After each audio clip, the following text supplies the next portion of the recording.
yo anu na be ma wanya kete apa ewa sasiso ewiase mu basum na wansum ye die fanyina mo se wansum bisa usum ye ma kete apo eni je di sompa die Emma Ketiapa, Sompa, dear Sassiso, and many dear Sompa FM, Sompa TV, Marketiapo, Sompa, dear Emma, and dear Teaching Wafidi and to Sompa FM and TV, Nebema, wedding dear. Any aketiapa nebema wenijio sabra boy mo dajini be natural sunu de unya nebema wenijie naketiapa so kamu ema aketiapa papa wa fidi ne to Sompa FM and TV why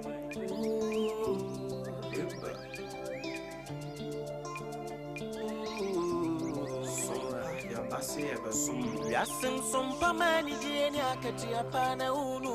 warada Sompa de asiti neimunu ema akati apa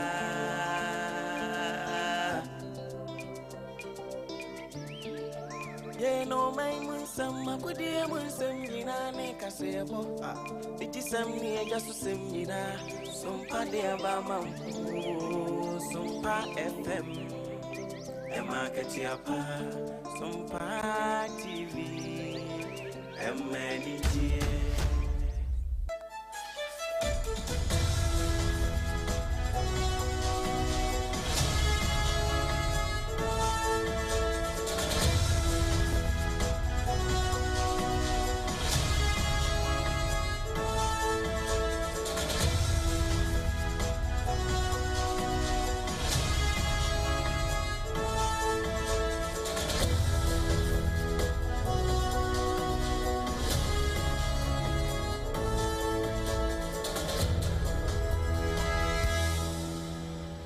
Nonsia abo aha eye Sompa 106.5 FM Accra. Sompa 106.5 FM Accra. Anopa nonsia kase ebre na so se yedi ediwo entoa eye kase na kwadwoje si company limited wade ne dansie ho ne papa no a ewo Ghana ha na eboa ma yetimi atechire oman Ghana no wade aso asene se ne be ya wonso be hunu Ghana nsem no wate Ghana nsem ne bi wono no de aso asene endpoint homeopathy clinic enso ta yechi ebo yechi dem aboa yen pa ama yetimi asinyare wa hodo nyina se esi anokwan na bibia atimi akoboko wo bra yade Yale toothpaste and a brush edi etwiesen anopa ene anwumre na yanum atimi ate na bibia akoboko ni nyina mu no na 20 na 74 T74 ono so ta yechi anopa yi boya ma empomden pa ohuri mojam ni yentiri mu nyina na yatimi akwa yanwuma so asan aba asomdwemu a asem ka bia eni akiri yatena se ewo Sompa 106.5 FM so enkran hade yi sabrekro ye kopie mu asantemantam mu a kuma se Sompa 93.1 wajikase yi sanso ena Aiko 100.9 ono so kumase jikase ebopeten Adamfopa radio ewo France ahinkro Paris no mu afei Sompa 101.1 ewo takwa Sompa 103.3 eno ewo takrade Sompa 106.1 ewo tachimai Sompa 98.9 ewo sonyane Sompa 90.7 ewo nkranza Sompa 101.3 ewo doma hona doma FM 100.7 wono so jikase yi Kaneshie ban radio ewo Kaneshie nkran ha wono so afei Kingdom 106.1 FM ewo mankesim wono so achikase ibopeti mama vivi mantamu nyina so enye bi etie sabrekro ye sa onam Facebook reswa Sompa 106.5 FM Accra na YouTube no Sompa FM live TikTok nyina ye live ewo ho a ubetimi afollow ye na fe bibia etimi akoboko www.sompaonline.com so ensemi dodo na na akruche dia kogu ho a ubetimi akwakenkan bi ewo ho ye chichiri nyina mu sane a na ye chichira sane ewo Sompa TV so live loud and clear anopai ensamo a medidi wontoa no na posubie ene se asoya